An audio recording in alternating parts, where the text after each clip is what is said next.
Hello students, welcome to chemistry class. Think like a proton and stay positive. Let's begin.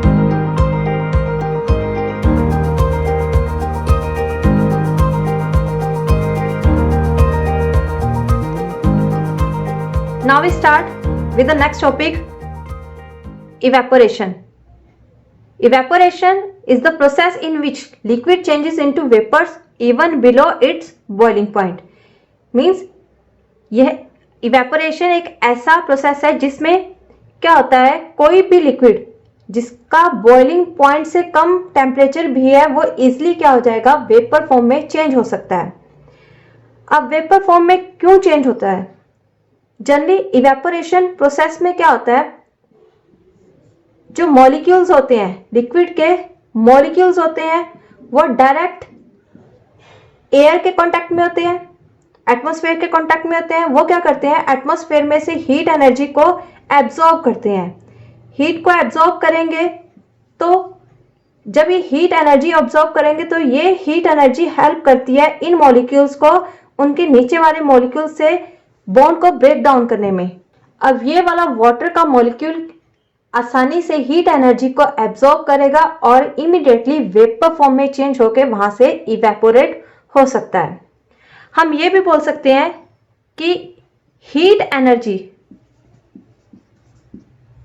Energy जो atmosphere से absorb की है वो क्या करती है, helps to increase kinetic energy of molecules, kinetic energy को इंक्रीज कर देती है। अब इवेपोरेशन में से ही कुछ क्वेश्चंस आते हैं, जैसे Why evaporation causes cooling effect? यहां पे लिखा हुआ है कि evaporation causes cooling effect. How evaporation causes cooling effect? क्या होता है इस केस में, जो मॉलिक्यूल्स हैं, लिक्विड के मॉलिक्यूल्स इस तरीके से प्रेजेंट है। जो मॉलिक्यूल्स सरफेस के ऊपर प्रेजेंट होंगे, ये इन मॉलिक्यूल्स और इन मॉलिक्यूल्स में, इनमें काइनेटिक एनर्जी थोड़ी सी ज्यादा होगी और इनमें काइनेटिक एनर्जी थोड़ी सी कम होगी। बट ये क्या है, एटमॉस्फेयर के डायरेक्ट कांटेक्ट में। जब एटमॉस्फेयर के डायरेक्ट कांटेक्ट में है, it means direct contact of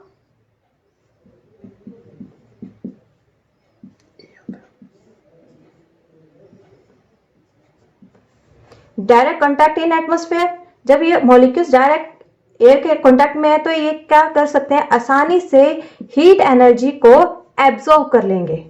जब हीट एनर्जी इन्होंने आसानी से एब्जॉर्ब कर ली, इट मींस ये मॉलिक्यूल्स के अंदर अब काइनेटिक एनर्जी भी इमीडिएटली राइज अप हो जाएगी as compare to lower one molecules. इन मॉलिक्यूल्स के कंपेयर इसमें काइनेटिक एनर्जी ज्यादा हो जाएगी। जब काइनेटिक एनर्जी इस मॉलिक्यूल में बहुत ज्यादा हो जाएगी तो ये इजीली यहां से क्या कर जाएगा, मूव अप हो जाएगा। अब जब ये यहां से मूव करेगा तो क्या होगा, अपने साथ साथ जो हीट एनर्जी सराउंडिंग की थी वो हीट एनर्जी भी साथ में लेके इवेपोरेट हो जाएगा। जब हीट एनर्जी सराउंडिंग की सारी चली जाएगी तो पीछे कौन सा इफेक्ट रह जाएगा, कूलिंग इफेक्ट। अंडरस्टैंड? नेक्स्ट है, evaporation is also known as a surface phenomena. अब सरफेस फिनोमिना इसे क्यों बोला गया है? सरफेस फिनोमिना इसलिए बोला गया है क्योंकि इवेपोरेशन सरफेस पे होती है। अगर बाहर का टेम्परेचर कम है तो कम इवेपोरेशन होगी, ज्यादा है तो ज्यादा इवेपोरेशन होगी। बट होगी कहां से, सरफेस के ऊपर से ही होगी क्योंकि यही डायरेक्ट कांटेक्ट में एयर के।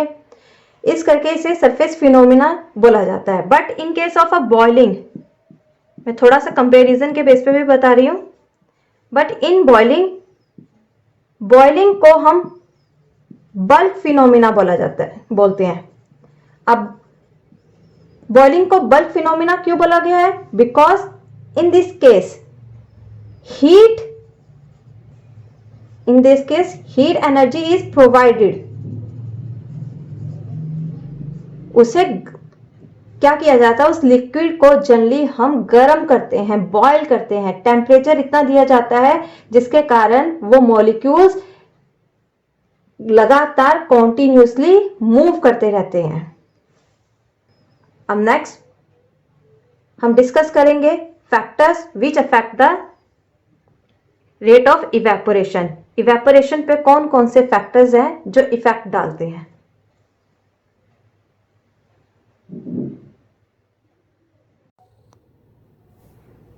अब हम फैक्टर्स को डिस्कस करेंगे कि इवेपोरेशन किन फैक्टर्स पे डिपेंड करती है जो रेट ऑफ इवेपोरेशन को अफेक्ट करता है।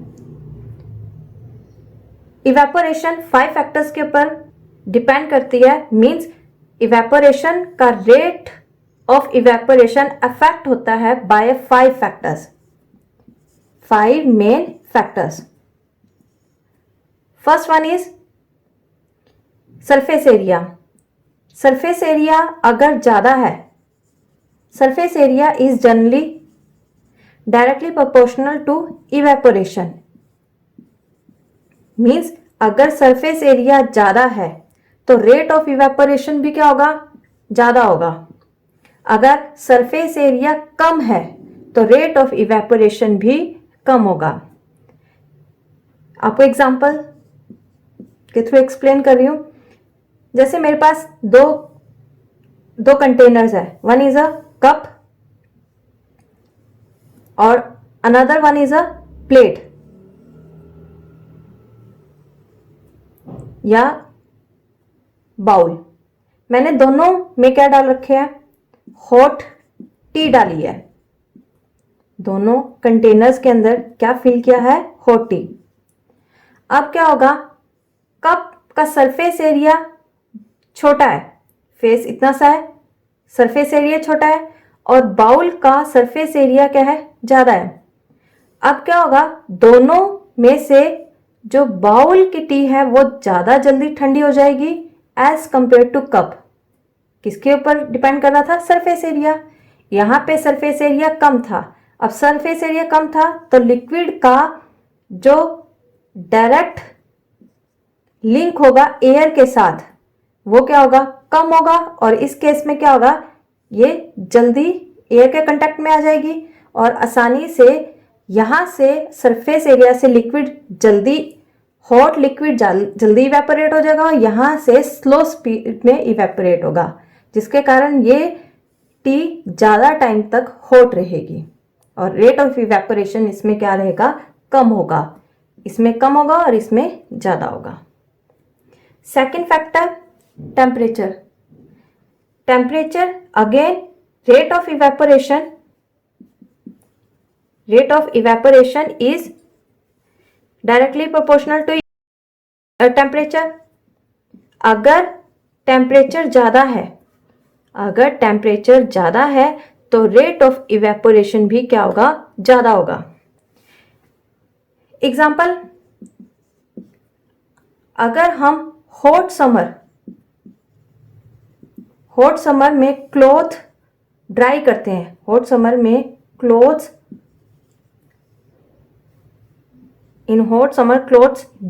Dry faster as compared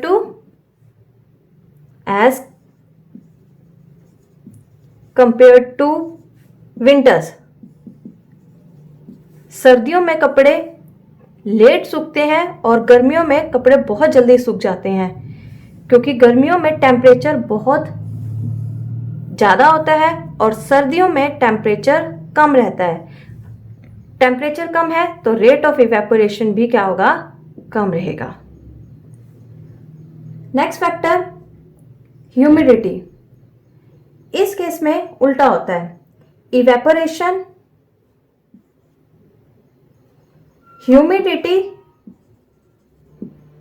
humidity is inversely proportional to evaporation. Means अगर एयर में ह्यूमिडिटी ज्यादा है तो रेट ऑफ इवेपोरेशन क्या होगा, कम होगा। First of all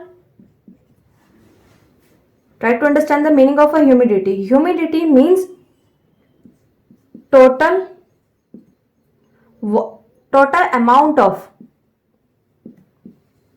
water vapors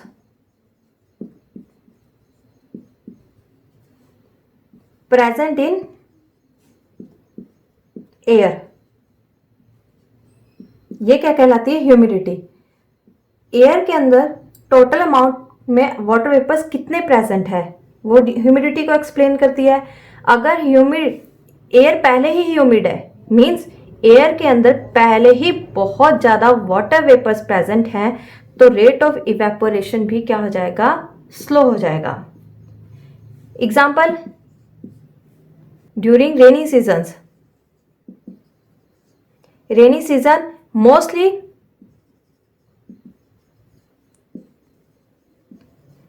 क्या रहता है? वेदर क्लाउडी रहता है। क्लाउडी के कारण बहुत सारे loads of water vapours are already present in air. जब बहुत सारे वाटर मॉलिक्यूल्स पहले ही एयर के अंदर प्रेजेंट है, then evaporation will be slow down. तो रेट ऑफ इवेपोरेशन भी क्या हो जाएगा? स्लो हो जाएगा। अब बरसातों के सीजन में अगर मैंने रेनी सीजन में क्लॉथ वॉश करके बाहर डाले हैं, तो वो क्लॉथ जल्दी ड्राई हो ही नहीं पाएंगे, क्योंकि इवेपोरेशन होगी क्लॉथ में से पानी की, तभी तो क्लॉथ ड्राई होंगे। जब इवेपोरेशन ही नहीं हो रही है तो क्लॉथ्स भी ड्राई नहीं होते हैं। Next factor, wind speed. Wind speed भी डायरेक्टली प्रोपोर्शनल होती है रेट ऑफ इवेपोरेशन। मींस अगर विंड स्पीड ज़्यादा है तो इवेपोरेशन का रेट भी क्या होगा? ज़्यादा होगा। कैसे? जैसे अगर हम जब हम क्लोथ्स को वॉश वेट क्लोथ्स को वॉश्ड वेट क्लोथ्स को जब हम बाहर सूखने के लिए डालते हैं, अगर एयर में विंड की स्पीड हाई है तो क्लोथ्स क्या होते हैं? Clothes can dry fast. Means इसका मीनिंग क्या है? विंड की स्पीड हाई होने से क्या हो गया? विंड की स्पीड हाई थी तो इवेपोरेशन भी क्या हो गया? फास्ट हो गया। इवेपोरेशन फास्ट हो गया और जो वेट क्लोथ्स थे वो भी इजीली क्या हो गए? ड्राई हो गए।